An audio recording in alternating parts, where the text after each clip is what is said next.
Well, hey, everybody, it is Kaci Jacox with the Quarterback Dadcast. Welcome to Season 6. Welcome to me celebrating one of my favorite people I've met along this journey of entrepreneurship. It's the one and only Kenny Claytor, and we're going to celebrate Black History Month by having one of my favorite brothers on. Even though this episode is going to come out March 6th, we are recording in February, so that's why we're going to celebrate that together. But I met Kenny through the journey of entrepreneurship as I spoke at his company at a great, fantastic place called Tier 4, led by the one and only Betsy Robinson.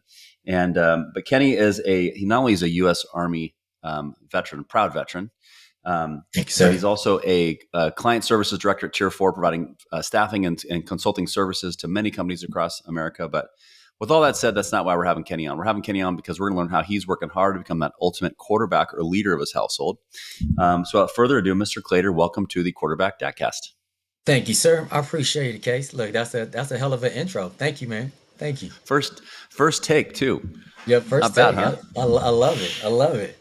Well, we always start out each episode with gratitude. So tell me, what are you most grateful for as a dad today?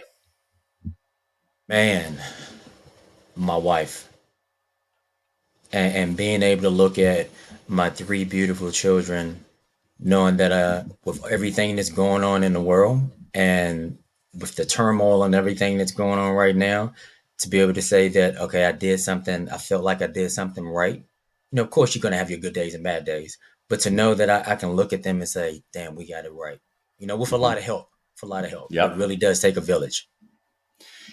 Amen to that one. I mean, Yeah, it really amen to that does. one. It really does. What I'm grateful for today is I'm grateful for actually both my kids have boyfriends and girlfriends, which that hit me. That came up fast.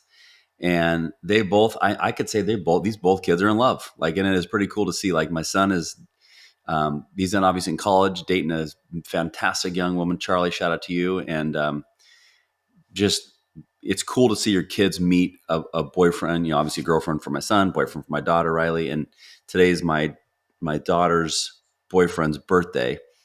And I never thought I'd be texting my daughter's boyfriend birthday, happy birthday, when To I say did. happy birthday. I Yep. did. Yep. And I'm just grateful for, it makes them happy. And I think sometimes it's easy to focus on all the things that are not, well, they're important, but not as important as like kind of mental It health. is. And, whether it's, how many points you score, what did you stop this? How'd you play golf? What's your grades? It's like, yeah, that's important. But like sometimes just being happy. And so I'm very Yeah, and grateful there's so that many both my aspects kids of are being a happy. dad, Casey. So many aspects, man. I'm like, and there's no book. You learn as you go.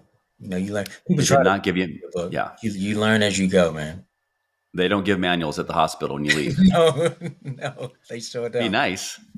Yeah, they sure don't. Look, speaking of dating, my oldest is dating, and she's been dating this one young man. We love him to death. They grew up together. Funny enough, Okay.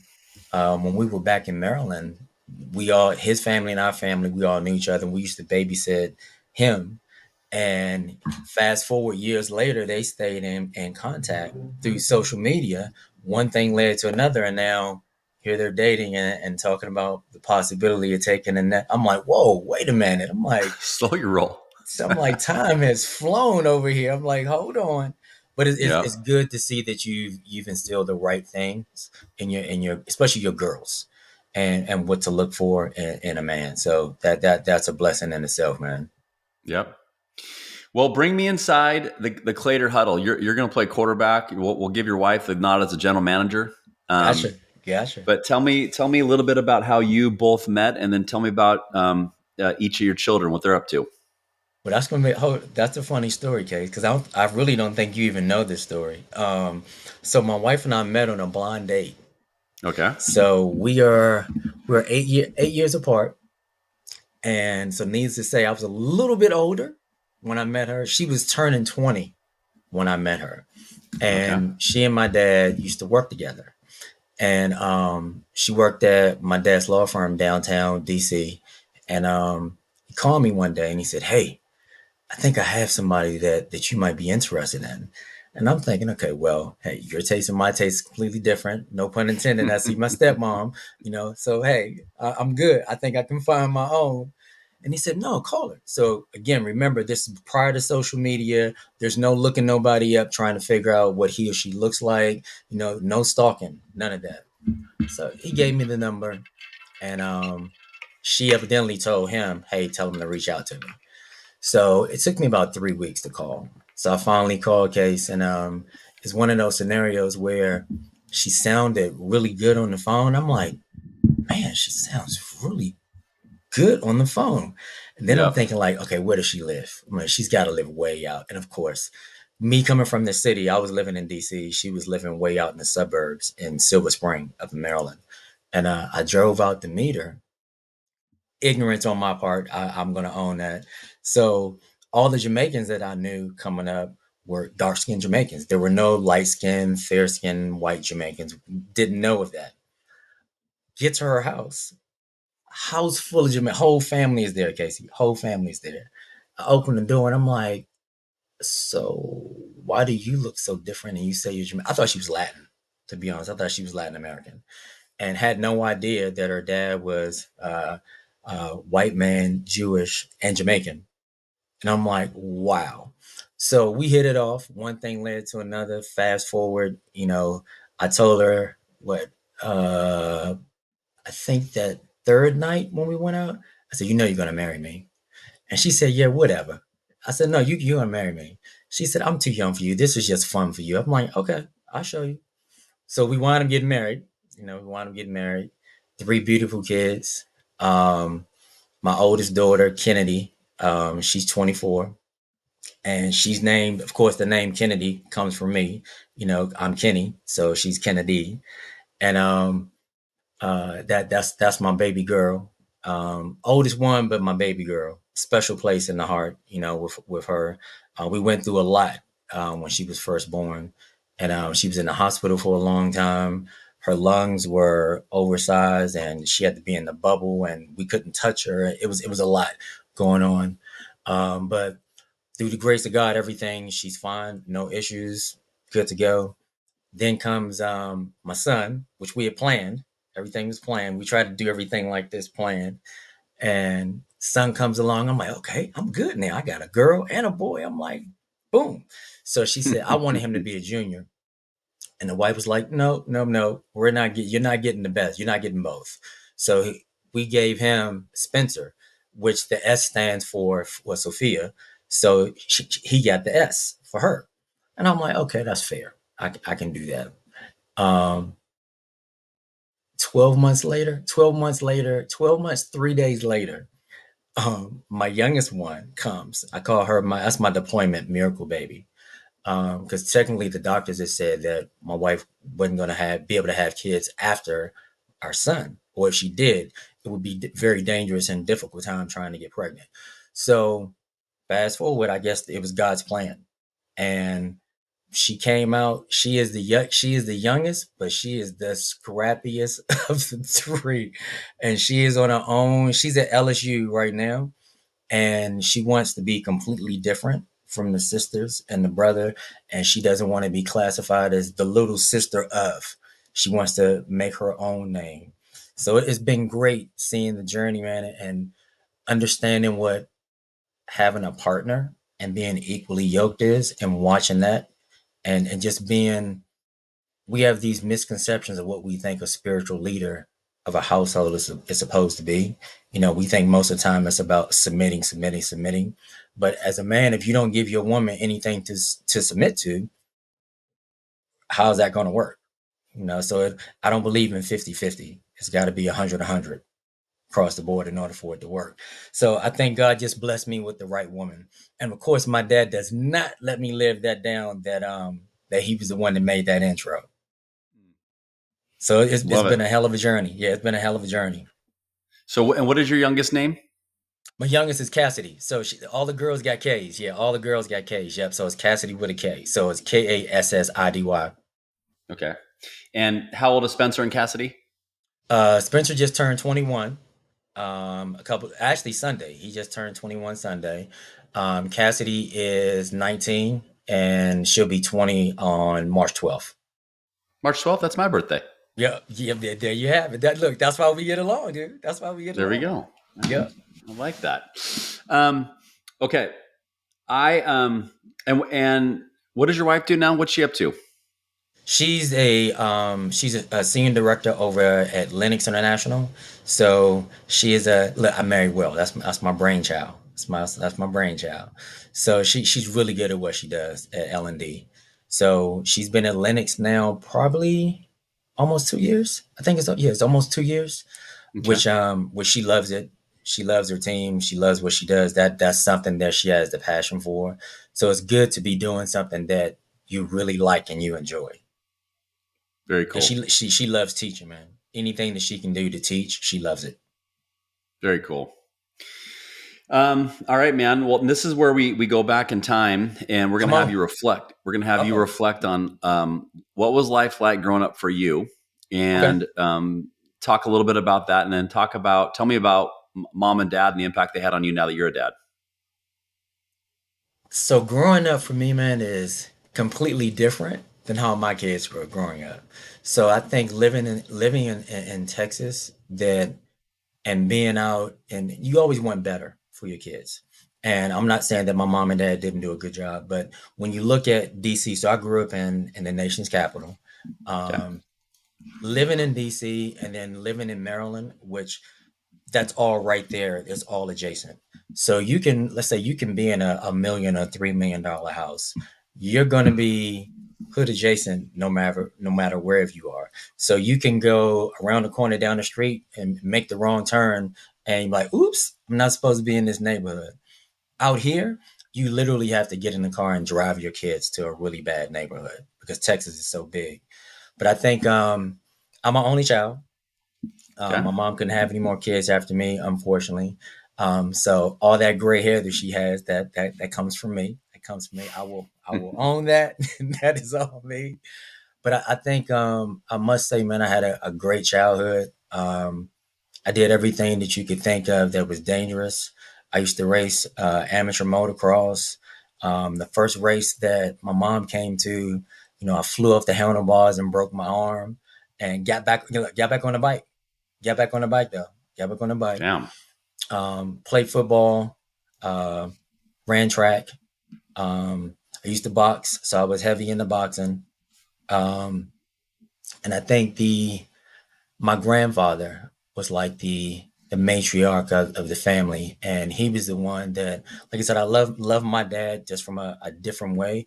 But watching my grandfather at his age, being able to do what he did, and then to have that spiritual piece of it come from him, and going down in the basement on Sundays, helping him cook and helping him prepare, and him showing me what to do and add this and do this. So my nickname from him, but he used to call me Bub, and that was my nickname.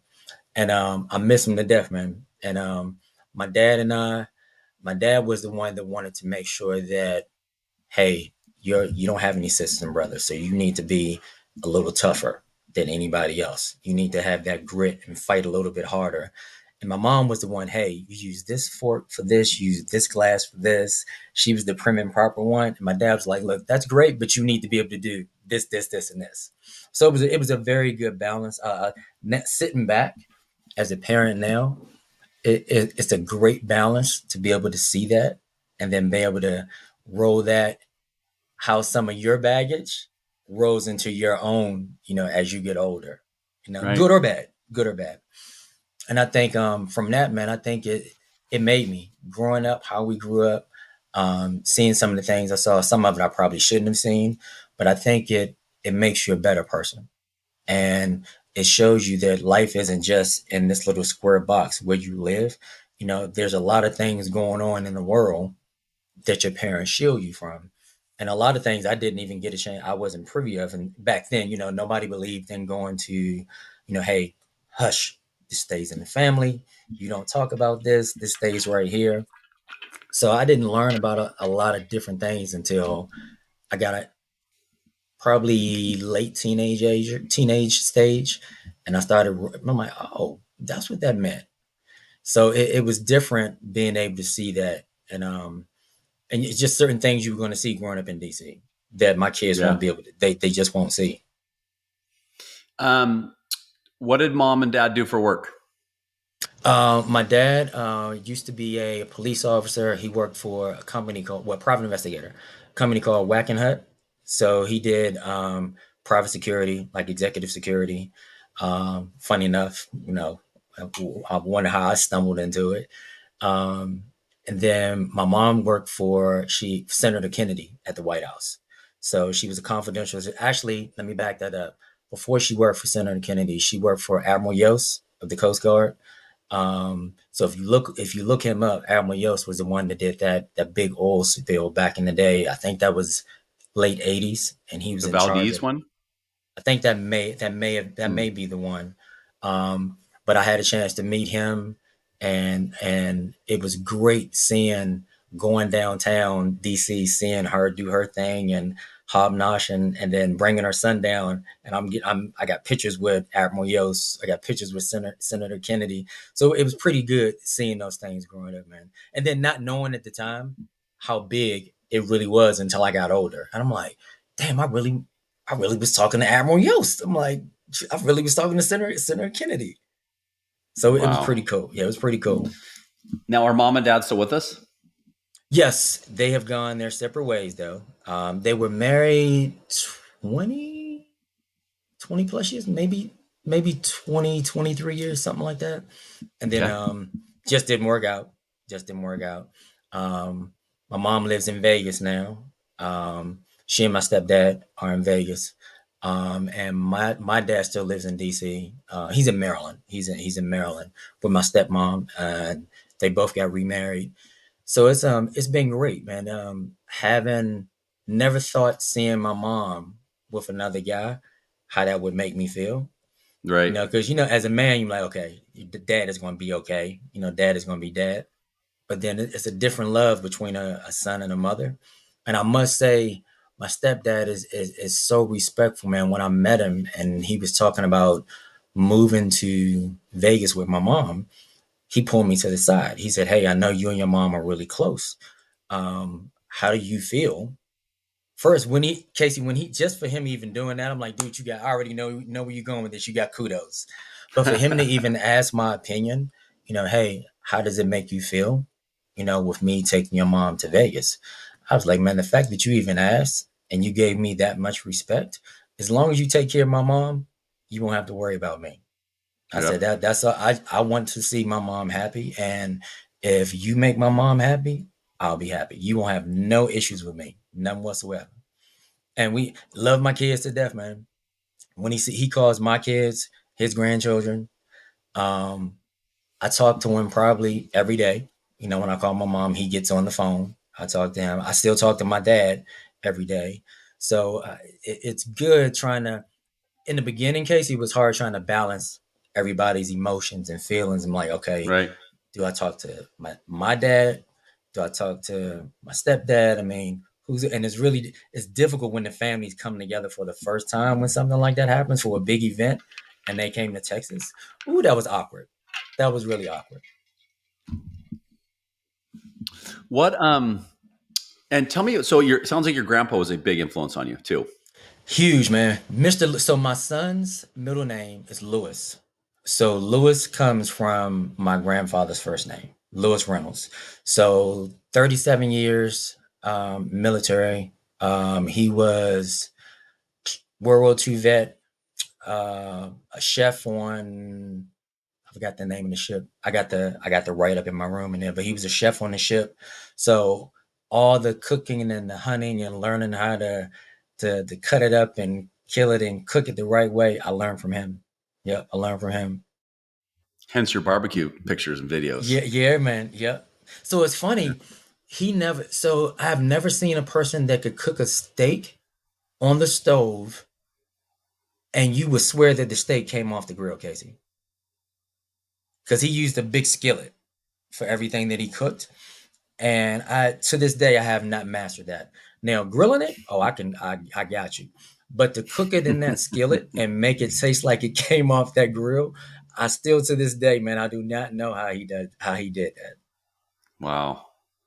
And I Um, mean, my granddad him and my grandmother had been married 40 years. I think Okay. 35 or 40, a long time, long time. But three kids. My mom is the oldest. I used to call them the Brady Bunch. Three boys, three girls. So my mom is the oldest. Two of my uncles passed away, but everybody else is still around and still kicking. Okay. Um, between your grandpa, rest in peace, and your mom and dad, Mm-hmm. what were like? Tell me, maybe we'll call it two or three like core values that these were like must haves that your parents pounded it into you. You must learn these values, and then of those values, how have you passed those down to your kids? Yes. So let me start with my dad first. So my dad's biggest thing was make sure my dad and my mom. With me being a only child, my mom really wanted to make sure. She said, "Listen, what I want you to do as a man, I don't want you to be like my brothers. You need to know how to cook. You need to know how to clean." So I started cooking and cleaning probably, I think I cooked my first breakfast. I was 7 or 8 years old. I mean, a complete full breakfast, bacon, eggs, so-called pancakes, and everything. I cooked my first breakfast then. And that was a big thing for my mom is knowing how to wash and separate clothes, knowing how to do the small things that her brothers didn't do because my grandmother was there and would do it for them. And my dad's biggest thing is he said, "Hey, as a man, you need to always know how to take care of your family." And I'm like, "Well, what does that look like?" So in my mind back then, Case, I thought just being just this physical presence from a security standpoint, but there's so much more to taking care of your family from just that. And he said, "No," he said, "What you need to understand when you're with your woman, you know, you walk against the traffic. You put her on the inside. No matter if y'all having a argument or not, you always protect her. You always open the door. You never let nobody on the outside see what's going on the inside. Y'all could just have an argument, but if you're going somewhere, nobody should know that y'all just had that argument until you get back home." And I'm like, okay. So I've kind of instilled those same things in my girls, right? So I'm like, when you're looking at young men, don't hold this against them, but it's certain qualities. And it's again, I think it's a difference when men grow up with other men around them to kind of guide them and show them different things versus a female. Because some females don't know that it's not a big deal for them to, hey, you walk on this side of the street and I walk on this side of the street. So I taught my girls that, and I also taught them and my son. I'm like, look, you need to know how to cook. That's a big thing because nobody you're not. What if you don't have anybody around? What if mom and I die? You need to know how to take care of yourself. You need to know how to make sure you, especially with siblings, look out for each other, and you need to make sure that um, you can fix a meal for your friend or a wife or husband whom to be. Yeah, that stuff's important. It's like, it's, I think like in this day and age, sometimes those skills don't get taught quick enough. Yeah. I know like in my family, we were so busy, like going left and right, and with my corporate job, and then our kids in sports, and then when COVID hit, Mm-hmm. it was an eye opener. I was like, wait a minute, we're doing too much for our kids, and Yep. so then that time we use that time to like turn our kids into straight up like short order cooks. So now it's like because it's so easy as parents just to I'll just do it because it's faster. And we got to get going, Right. but they don't learn. But they don't learn. Yep. They don't learn.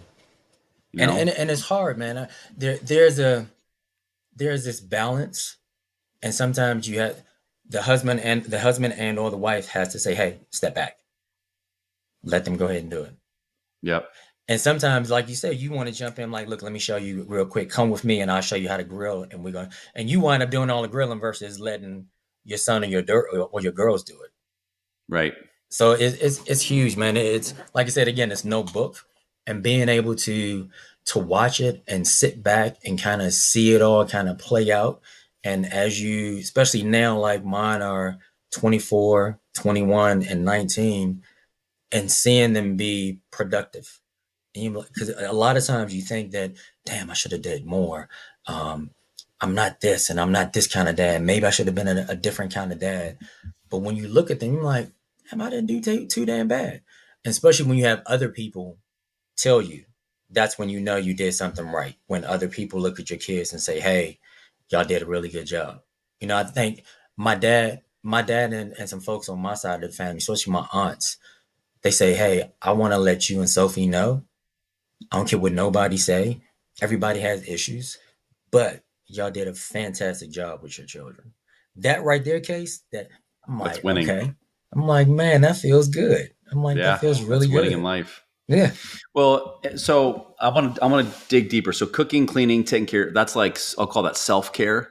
What Hmm. about like from an EQ emotional intelligence perspective? What values, like, call it resilience, or your dad said you got to be tough. Like, what about, like, how did he teach you hard work, or how do they teach you hard work, or how do they teach you empathy, or um, Because I know, well, for me, the hard work part, I always saw the men work hard. And I used to have this warped mentality that when I got married, my wife is not going to work because my grandmother never worked. My mom worked because she chose to work. And I was like, well, I want to be in a position and I want to be like my granddad. That's what the man should do. And I married a very strong willed Jamaican woman that regardless, even if I didn't want her to work, she's going to work regardless. It just is what it is. Yeah, that part is just going to happen. But I think the some of the key things, I mean, seeing men do real things, Case. I mean, like my dad's biggest thing is, hey, if the car needs to be serviced, you take care of that.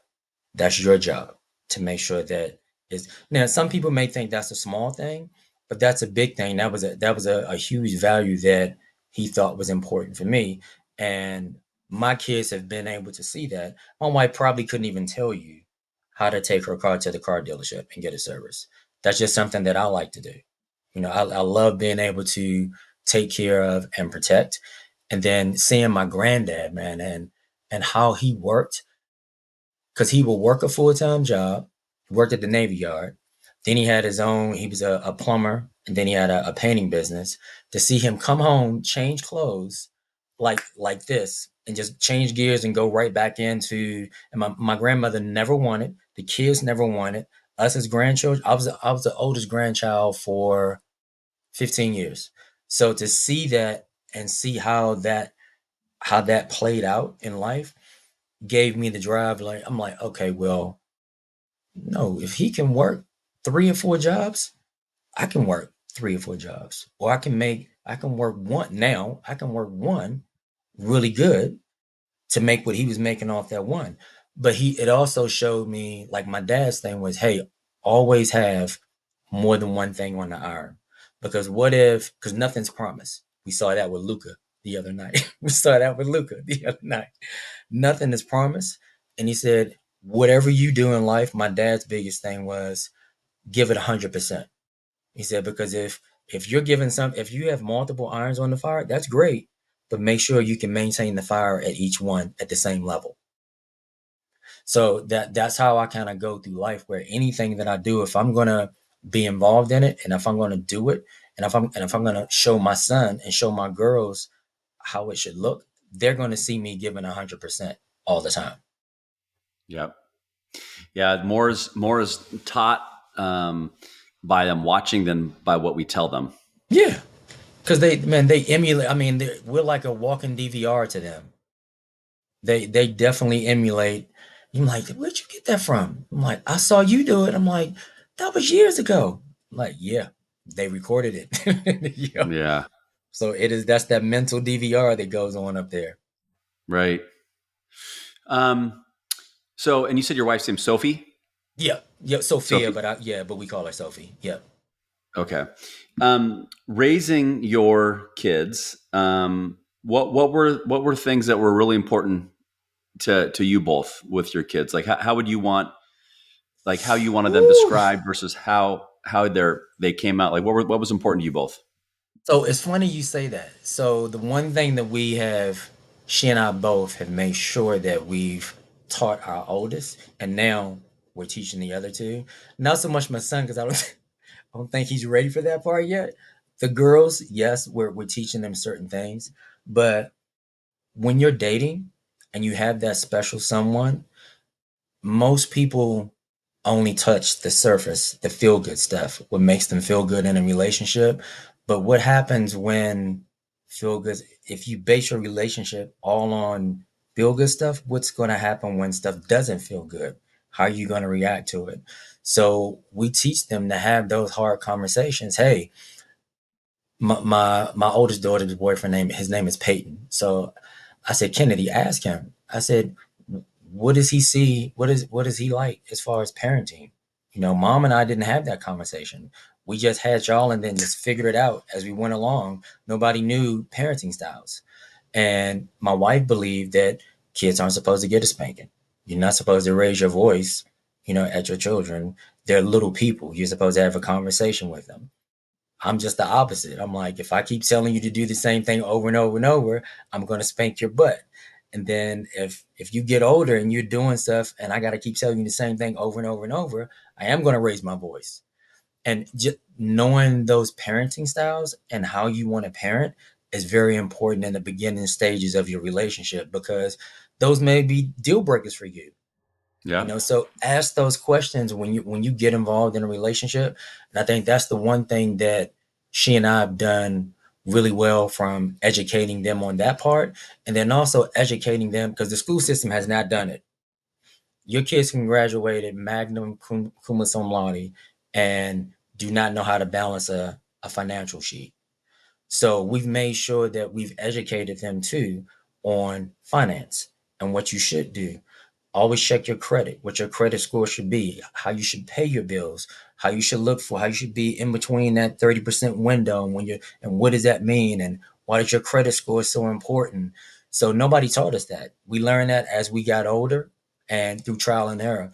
So we took some of the things that we didn't learn, and no fault to our parents, but they did what they did based on what they had at that time. And Yep. now that we've evolved, now it's time for us to teach them, hey, these are the things that you're going to run into. Be prepared. Do this, this, and this. Start your checklist now.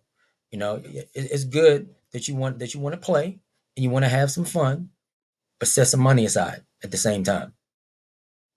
Yeah. Saving is really, really important. My wife is really good at that. She was um, I mean, I think we talked about a little bit when I was growing up about my wife. That was like her superpower she brought to our marriage, and that she's done a fantastic job teaching my kids that, about just, understanding what a budget is, understanding, Yep. here's your money for this month. When it's gone, don't When come it's asking for gone, more. it's gone. Yep. Yeah. And you have to put yourself, because our kids hear us say, hey, babe, here's your allowance. And Sophia say, well, babe, here's your allowance. Sometimes I go over on my allowance because my wife tells me, she said, wait a minute, you have too many damn hobbies. She said, you like cigars, you like cognac, you like car stuff, you like guns. I'm like, wait a minute, you got to pick one. And all your stuff costs. And I'm like, yeah, okay. So you do have to find a fine medium.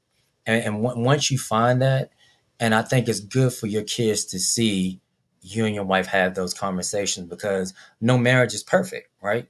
And that's why so many families, when the parents do wind up getting a divorce, the kids are like, I never knew anything was wrong. So we let them know, like, hey, there are going to be days where mom doesn't like me and I don't like her, but that's still my homegirl and I'm still her homeboy. The love is still there. There's a difference, because again, people get married, I think, for the blitz and the glitz and glam behind it, and they forget about the for better for worse part. Everybody, when stuff is good, just like in our industry case, when stuff is good and everybody's making money and there's Rex on the board, everybody's happy.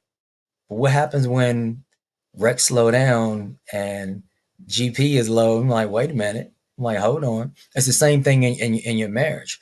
If you're not always going to have good days, and I think your kids, granted, you don't need to go into full detail about everything that you may be dealing with, but I think it's healthy for them to see how you deal with conflict in Yep. a loving way and in a biblical way. And not that I'm trying to go down the whole biblical piece of it, but that's very important to us and our marriage, and what we've developed as relationship and what parenting is and what our kids see. Because in order for me to be the spiritual leader of my household, that means I have to believe in my Lord and Savior Jesus Christ in order to be the spiritual leader of my household. And am I perfect? No, there's only one person that was perfect. I am progressive sanctification. And I just have been given the right woman to help me along this thing called life to do it together. Yeah. Yeah, that's good, man. Now, as I've got to know you over this past year, we like to sing and dance in the Claytor family. Yes, we do. Just a tad bit. Yeah. That has So, always been like that, man. That's our pastime. so I need to hear like for maybe there's a mom or dad that's at home that maybe they have a talented son or daughter that's uh, has that special voice that can light up a stage. Like you've been through that. If you want, maybe you want to tell a story about how you guys made it on. You might have made it on TV one day. Yeah. So it's funny you say that. So we didn't even know Kennedy could sing like that. So we went fifth grade. It was fifth grade. She was doing a play, and she picked the Whitney Houston song. And when it got to her to sing, they couldn't get it to play for some reason. And so Kennedy took the mic and she said, "I can sing it. I can sing it a cappella." And me and my wife looked at each other like, "Can she do this? Have you heard her?" I'm like, "No, have you heard her?" So we're like, "Oh God." I'm like, "What is this going to do?" She killed it. Killed it. And I'm not one of those parents that blow smoke and be like, "Oh, that's my kid. She killed." No. If she sucked, I'm going to tell her she sucked. She did phenomenal, dude. She did phenomenal. And then one thing led to another, and then she started singing in school, and then she sang all through high school. Then she was in choir. Funny enough, she got a vocal scholarship to go to OU. She originally started out going to OU, and let me back up before we even get to OU. So there was we had a viral video that just took off. She was in the kitchen one day and she picked up a seasoning. I forgot what, just say salt and pepper just for it, right? She picked up the salt and pepper and she started singing an old school song. And my wife was recording it and my wife uploaded it and it got millions of views. Then all of a sudden, we got an email one day from this casting department, and I'm like, this is not real. So while my wife was talking, I was googling the guy and the information, and he was from Showtime at the Apollo, and I'm like, I thought they canceled that show. I didn't even know that show still was on. So yeah, they were bringing it back, and Steve Harvey was the host, and they flew us out to Chicago, not Chicago, to New York, and she got there. This was when she was 17, I think 17. And before we even got out there, Fox 5 News came to the house and they interviewed her. And her biggest thing was because they heard little clips and they said it was so amazing. She said that I'm not singing just because I want to win. I'm singing because I want to leave an impact on young women who have Mm. struggled with depression and anxiety. And I was like, oh my God, my heart was so full to hear her say that. And it's funny how God can use something that you think that you want to keep a deep secret. And what I mean by that, so my oldest daughter attempted suicide when she was 13. Mm. And a lot of people probably would say, why would he say that on the podcast? Well, there's so many young kids that are going through that same thing. And if Yeah. you don't talk about it and let people know that you can work through it, and sometimes you can be, most of the times people think, Kaci, that if you're gonna have something that tragic happen in your household, oh well, there's abuse going on, mom and dad aren't together and all this other stuff. That's the first thing my daughter clarified. She said, my mom and dad love each other. We go to church. We're a loving family.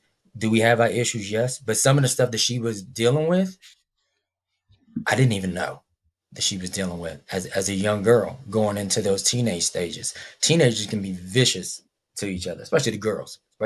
Yeah. But she took a negative and turned it into a positive, man, and then got on. So without going into too much detail, I'll just say all those shows are for entertainment. Let me just say that. Yeah. I just keep it that way. But if you Google her and pull her up, she goes by her stage name is Kaci Clay. So it's CI, which are her initials, Kennedy Alexandra Claytor. So that's where we got the name Kaci Clay from. So you'll see the interview of Fox coming here talking to her. Then you'll see her performing.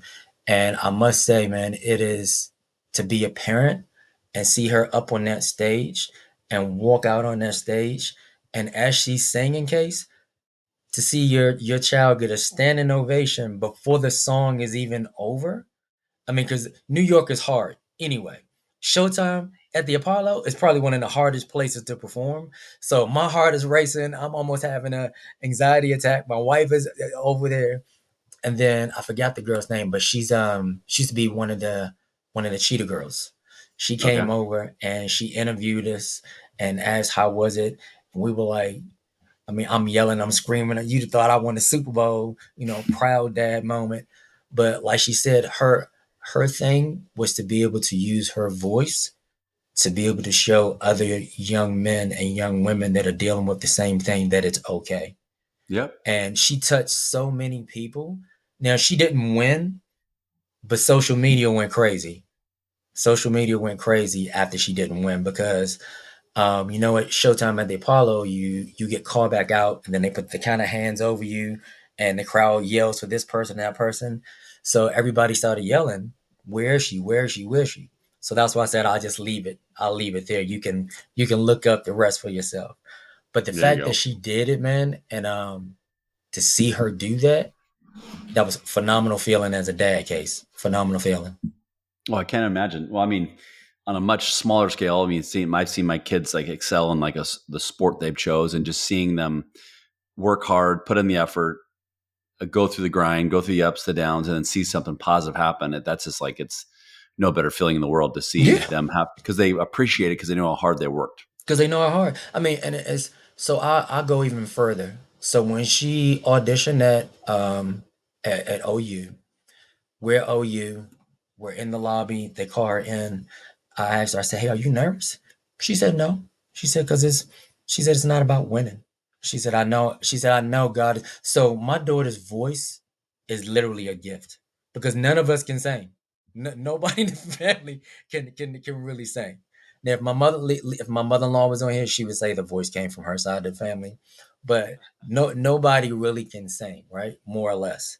And Kennedy has the kind of voice where most people go through courses to be able to do the notes that she can hit, and she can automatically hit it.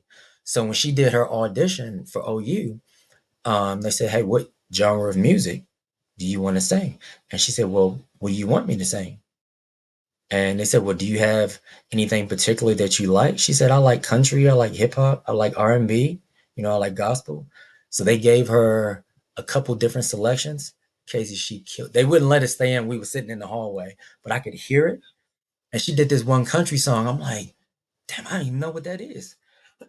my wife, excuse me, my wife knew what it was, but to hear her do that and then to watch her sing opera in Italian, and then it was phenomenal. The only reason she left OU is because I think the path that they wanted to keep her on, they wanted her to only do classical music, and she wanted a wide variety of music to be able to do, not just classical music.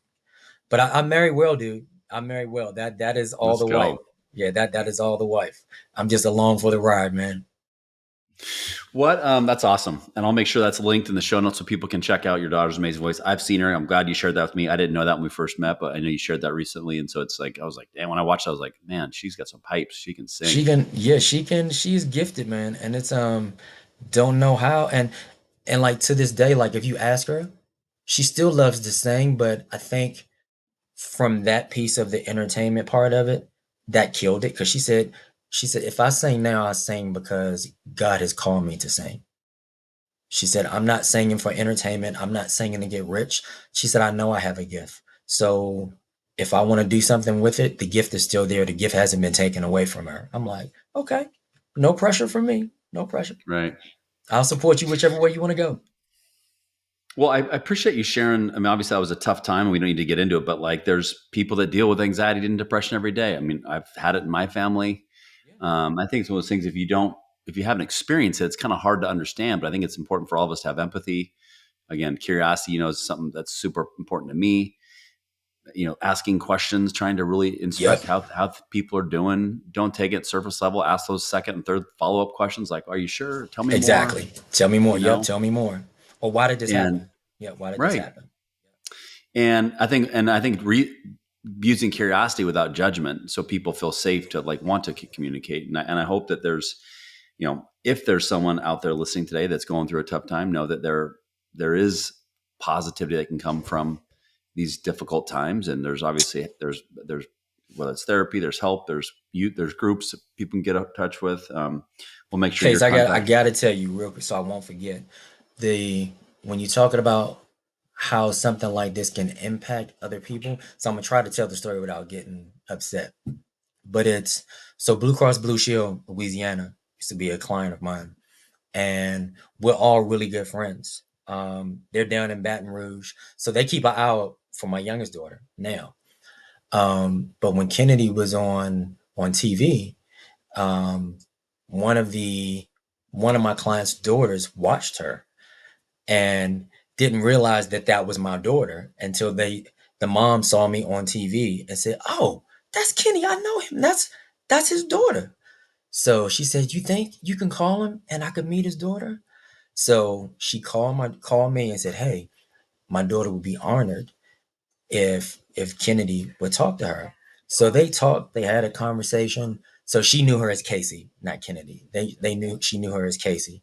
So her daughter was going through a very difficult time at the moment. And having the conversation with my daughter and how the things that she went through and the help that she got and having loving parents and being able to talk through certain situations and knowing that it's okay to come and talk, that meant to see that little girl and to hear my daughter talk to her and know that you can make a difference with one. And I'm like, my heart was full. I mean, even to this day, like even when I talk to Bridget and we have this conversation, it is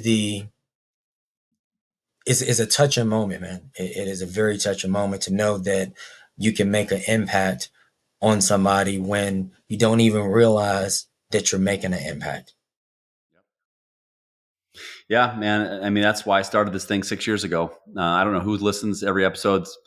I get some more people listen to it, some don't. I don't know Mm-hmm. why, what happens. And, I people think I'm joking, but I maybe a little bit, but also serious. Like I do this for selfish free therapy. So I can Yeah, constantly be working on to be the best dad I can be, to get men to open up and talk, which you've done a great job today. It's, the more that dude, that's the we hardest communicate. thing to do too, to get men to open up.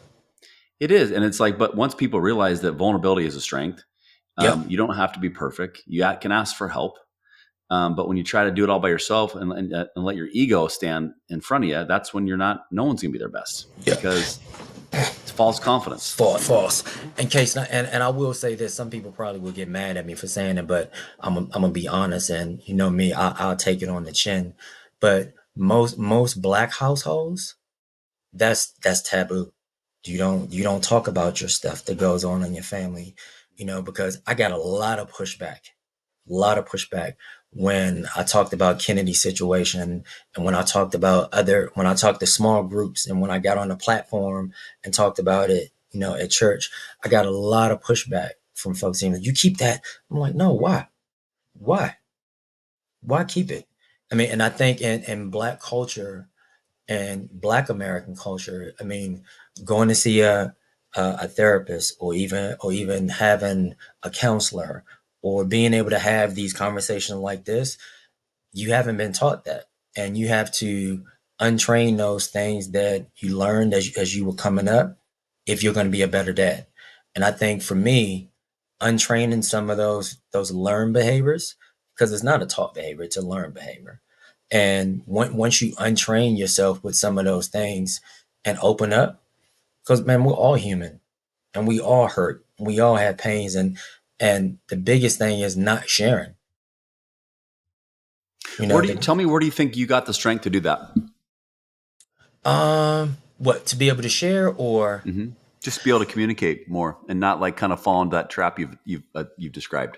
Man, well, a lot. So on a funny note, my wife would probably say because I've always had that I don't give a f type of attitude, because I always say what you eat don't make me go to the bathroom. So you're gonna judge if you're gonna judge me, you're gonna judge me regardless. It doesn't make a difference. And my thing is, I look at it like I needed help, and when I did need the help and didn't really realize that I needed the help, I had a woman and a mom and people around me that were praying for me that was like, listen, it's okay. And we're going to go with you and we're going to walk you through the process. So I went through 4 counselors before I got to the right one. 4. And my guy's phenomenal. I mean, I still go to him to this day, and Was that versus, post military? yep, Yep. yep. Yep. And then it turned in, you go to him for military stuff, and then it turns into parenting, then it turns into your own personal baggage, then it turns into, well, why do you have so much stuff on the inside of you, that can end, because we all bring baggage. Most people think you don't. Yes, you do. You just need to know. Once you start unpacking it, you're like, oh crap, I got a whole lot of baggage in here. And once you realize that you do have that baggage, that helps your marriage and it helps your relationship once you know how to unpack that. And I think that is the saving grace, that having the kind of woman that I have that pushed me, that was like, listen, I'm with you. I'm going to back you. It's nothing to be ashamed of. And the guys that I had Powerful. around me at the time, they didn't, it wasn't a ego thing. They didn't say, hey, you're soft, you're weak. Hell, they go now. They go now. I mean, because Yeah. I've shown them that it's okay not to be okay as long as you're on your way to being okay. There's a Jelly Roll song about that.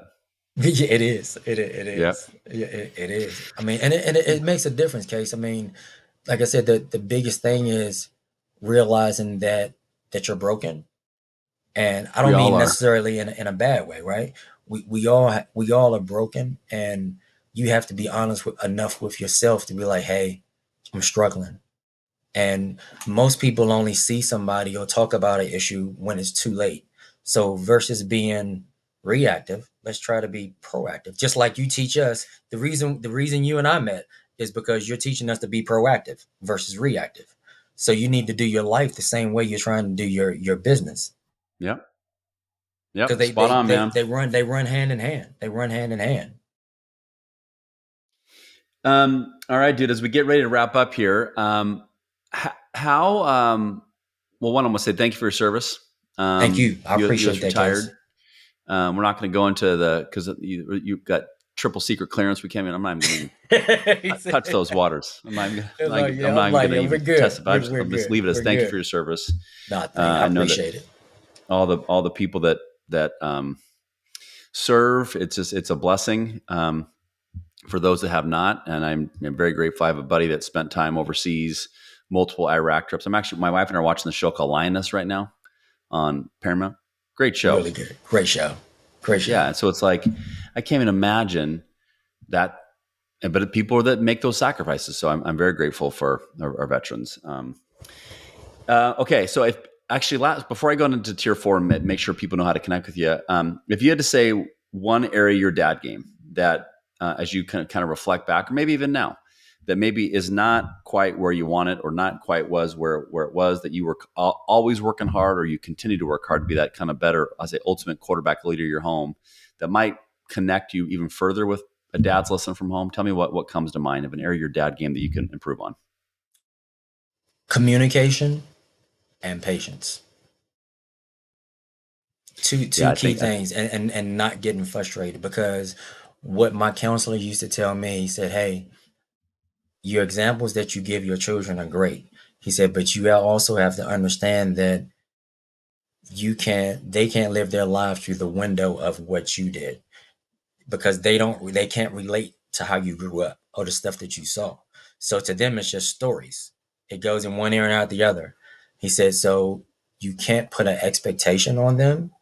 You need to be able to listen and be patient and nurture, which is hard, because I'm thinking as a dad, oh, I've given you this, this, and this, and I'm telling you to do this. How come you're doing it this way? So being able to set that part aside, because that's part of ego too. That's part of ego too. And I think we all, as dads, we do have some expectations of our kids. Most dads that are involved, if they tell you that they don't, they're lying, because we all have expectations, of our kids and what we want them to do and how we want them to be and how we want people to look at them. But being able to set that aside and listen to them and be there Yeah. regardless. Yep. That's good. Yeah, patience is something I work on all the time too, and I think expectations. That's a good topic. Because I think that's we've talked about in the business world. You got to have agreements with the expectations, or the Mm-hmm. expectations are falsely set. But um, I think the expectations that we have can have our kids that are healthy, are honest, be a good Yep. worker, be a nice person, bring energy to the room, treat people the way you want to be treated. I think sometimes where I see people get in trouble is when having these expectations like, hey, I want my son to be to go beat LeBron. Well, he's 5'11". Right. He's not going to go beat LeBron. Not And gonna be LeBron. Like, no, no, so he it's might be like, Spud, let's but he won't be LeBron. I'm like, no. spud. It's like, no. Okay, so if people want to learn more about Kenny, they want to connect with you. How can they learn more about you and the work you're doing at Tier 4? Man, if you want to connect with me at Tier 4, feel free to take a look at our website, tier4group.com. Or if you want to email me personally, you can email me at kenny at tier4group.com. And I'm on LinkedIn. And if you look me up by my name, full name, Kenneth Claytor, connect to me. I'll connect to you on LinkedIn and we can communicate that way as well. Whatever works for you. Cool. I will make sure people can find you. I'm hopeful that we touched on a lot of really, really good topics that I think will hopefully hit home for people and get people talking. And that's what I always remind people is like, you don't need a podcast to have conversations like these. It just requires a little patience and a little curiosity and empathy. And, I appreciate you giving me an hour today, brother, and learning more about Man, you. thank And you, Case. I appreciate it, because sometimes, like I said, you never get a chance to be raw. Most of the things that we do nowadays, you have to be scripted, and you can't say this and you can't say that, and you have to make sure that you say the right. You don't offend this person. But I think the way you're doing it, man, I think from man to man, I think men need to be, people in general, but I think men too, dads need to see other dads that are being dads, not fathers. Anybody can be a father.